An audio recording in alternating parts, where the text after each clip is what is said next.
Hello అండి, మిది తోటలో పల్లె రుచులు ఛానల్ కి స్వాగతం. ఈ రోజు ఇన్స్టెంట్స్ పానీపూరి ఈ చిప్స్ తో తయారు చేస్తాను, చూద్దాం రండి. ముందుగా ఒక కప్పు బఠానీ నానబెట్టుకోండి. ఈ బఠానీ 3 గంటల సేపు నానిన తర్వాత కుక్కర్లో వేసుకోండి. ఒక పెద్ద బంగాళదుంప తొక్క తీసుకొని ఈ విధంగా కట్ చేసుకొని దీంట్లో వేసుకోండి. కొంచెం ఉప్పు వేసుకున్నాక చిటికెడ పసుపు వేసుకోండి. 2 గ్లాసులు వాటర్ పోసుకోండి. 3 విజిల్లు వచ్చే వరకు ఉడికించుకోండి. బఠానీ ఉడికేలేపు పానీ ప్రిపేర్ చేద్దాం రండి. ముందుగా ఒక బౌల్ తీసుకోండి. ఇన్స్టెంట్ పానీపూరి మసాలా 2 స్పూన్లు వేసి, పచ్చిమిర్చి పేస్ట్ 1 స్పూన్ వేసుకోండి. మీకు రుచికి సరిపడగా సాల్ట్ వేసుకోండి. కొంచెం వాటర్ వేసుకోండి. కొంచెం కొత్తిమీర వేసుకోండి. ఇంతేనండి, పానీపూరి వాటర్ రెడీ అయింది.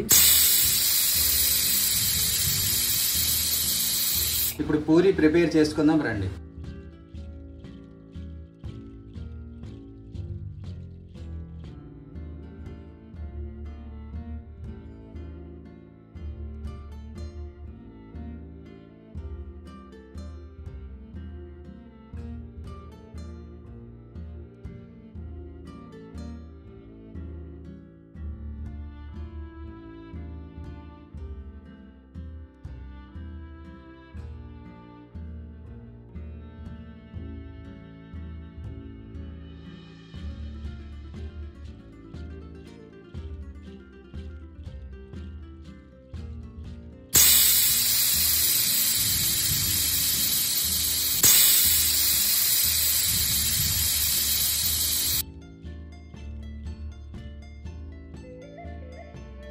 ఈ విధంగా పప్పు గుత్తితో స్మాష్ చేయండి.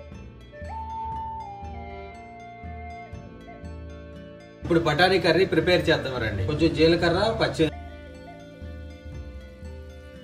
దోరగా వేగాక ముందుగా కట్ చేసుకున్న ఉల్లిపాయలు వేసుకోండి.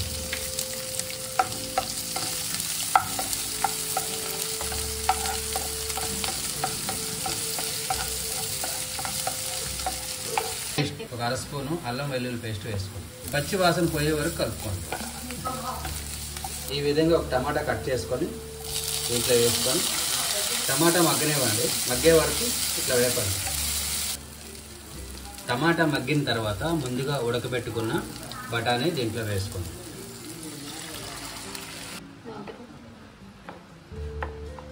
ఒక స్పూన్ కారం, రుచిపడ సాల్ట్ వేసుకోండి.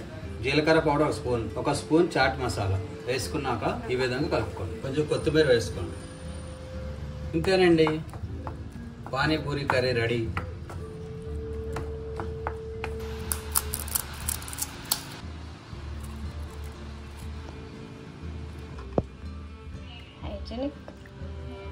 వాళ్ళైతే చేతులు పెడతారు, మేము స్పూన్తో వేసుకుంటున్నాం.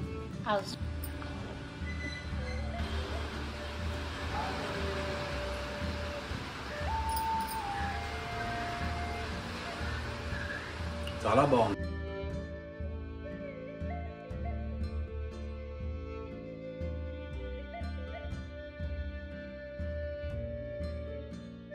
విధంగా ఇంట్లో తయారు చేసుకోండి. బయట పానీపూరి తినొద్దు, ఆరోగ్యానికి మంచిది కాదు బయట తింటే. ఈ వీడియో మీకు నచ్చినట్లయితే లైక్ చేయండి, షేర్ చేయండి, కామెంట్ చేయండి, సబ్స్క్రైబ్ చేసుకోండి.